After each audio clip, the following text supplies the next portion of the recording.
আসসালামু আলাইকুম। জেদ্দা থেকে সহজে উমরা করতে চান? তাহলে আজকের ভিডিওটি শেষ পর্যন্ত দেখুন। এমন কিছু টিপস শেয়ার করব যা আপনার সময়, খরচ এবং ঝামেলা তিনটি কমিয়ে দেবে। তাহলে চলুন শুরু করি। আমি রাস্তায় দাঁড়িয়েছিলাম গাড়ির জন্য।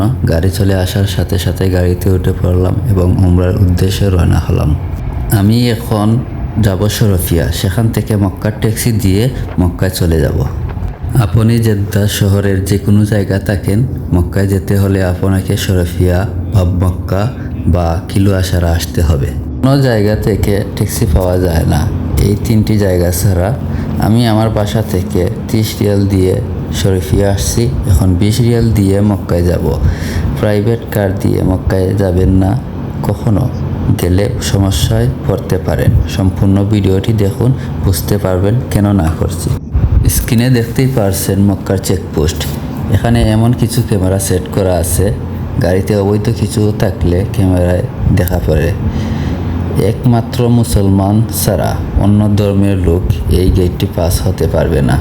ট্যাক্সি দিয়ে গেলে সিগন্যাল তেমন একটা পাওয়া যায় না, কিন্তু প্রাইভেট কারে গেলে আপনি সিগন্যাল 100% পাবেন, কারণ প্রাইভেট কার দিয়ে ভাড়া মারা সৌদি আরবে নিষিদ্ধ। আলহামদুলিল্লাহ, মক্কা চেকপোস্ট ক্রস করে নিলাম।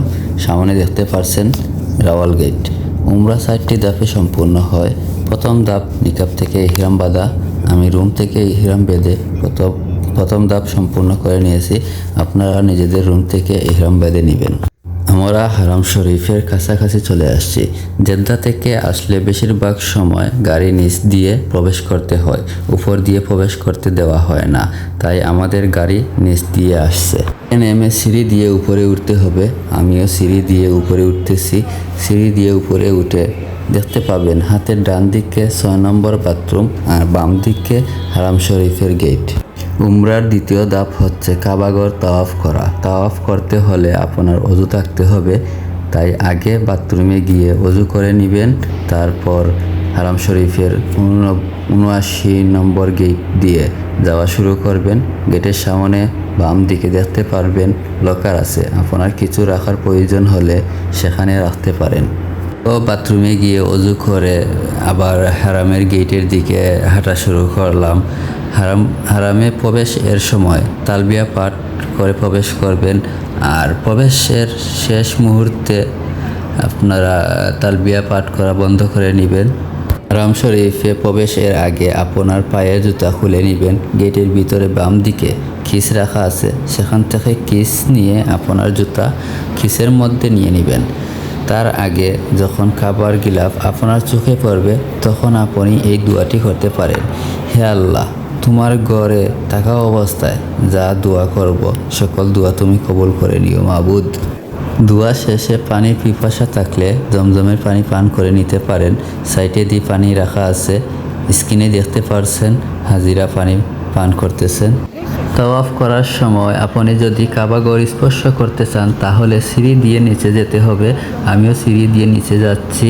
আর যদি চান উপর দিয়ে তাওয়াফ করবেন, তাহলে সিঁড়ির বাম দিকে চলে যাবেন। হাজরে আসওয়াদকে অর্থাৎ কালো পাথর সামনে রেখে তাওয়াফ শুরু করতে হবে।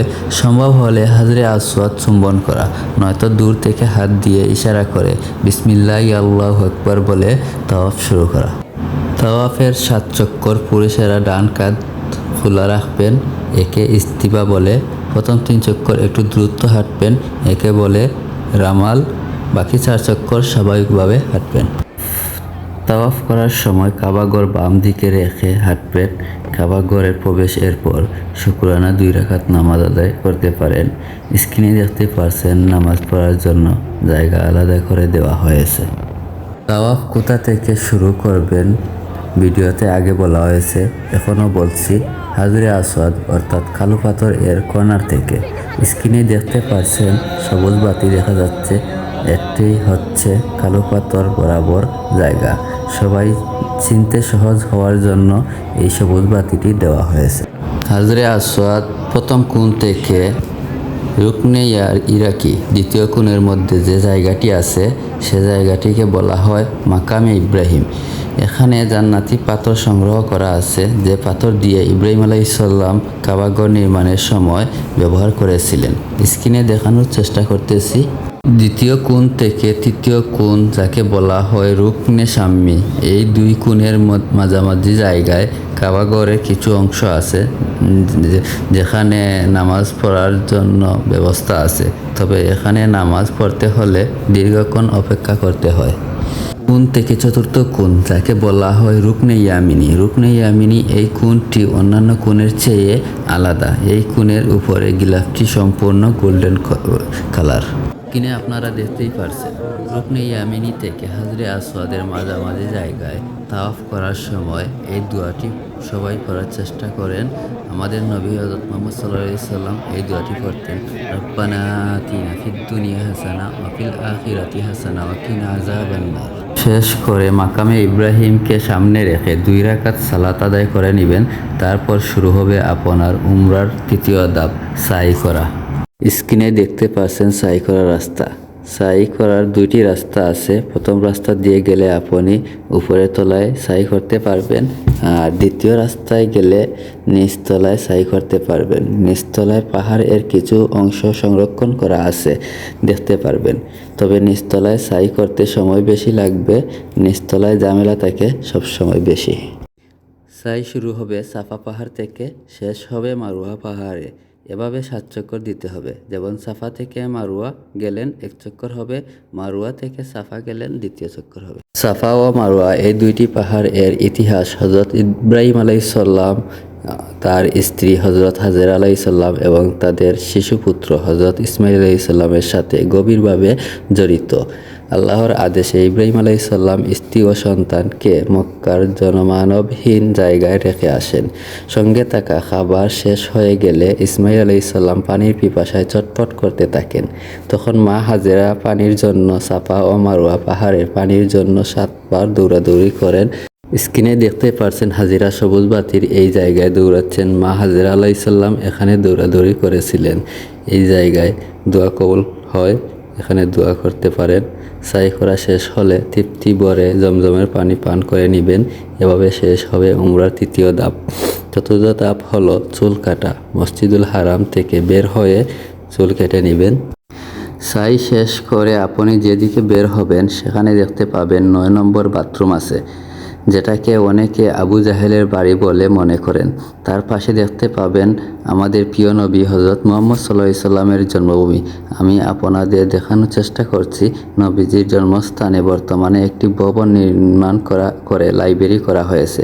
এটিকে নিশ্চিতভাবে নবীজির পুরো বাড়ি এবং বর্তমান ভবনের প্রতিটি অংশকে মূল বাড়ির অংশ হিসেবে চিহ্নিত করা নিয়ে ঐতিহাসিক সূত্রে কিছু মতভেদ আছে। তাই সবচেয়ে সতর্কভাবে বলা যায় এটি নবীজির জন্মস্থান ঐতিহ্যগতভাবে পরিচিত। নবীজির বাড়ি দেখা শেষ হলে অন্যান্য হাজিদের সাথে চলে আসবেন গড়ি টাওয়ারের সামনে। তারপর 6 নম্বর বাথরুমের পাশ দিয়ে ইব্রাহিম খলিল রোডে বের হয়ে যাবেন। সেখানে জেদ্দার ট্যাক্সি ও প্রাইভেট কার পাওয়া যায়। আসার সময় চেষ্টা করবেন প্রাইভেট কারে আসার জন্য। প্রাইভেট কারে আসলে আপনার সময় বাঁচবে, অল্প টাকায়ও আসতে পারবেন। ভিডিওটি আপনার কাছে কেমন লেগেছে কমেন্ট করে জানাবেন। আমার ভিডিও দ্বারা আপনি যদি উপকৃত হন তাহলে লাইক, কমেন্ট ও শেয়ার করে যাবেন। আপনাদের উৎসাহ আমার অনুপ্রেরণা।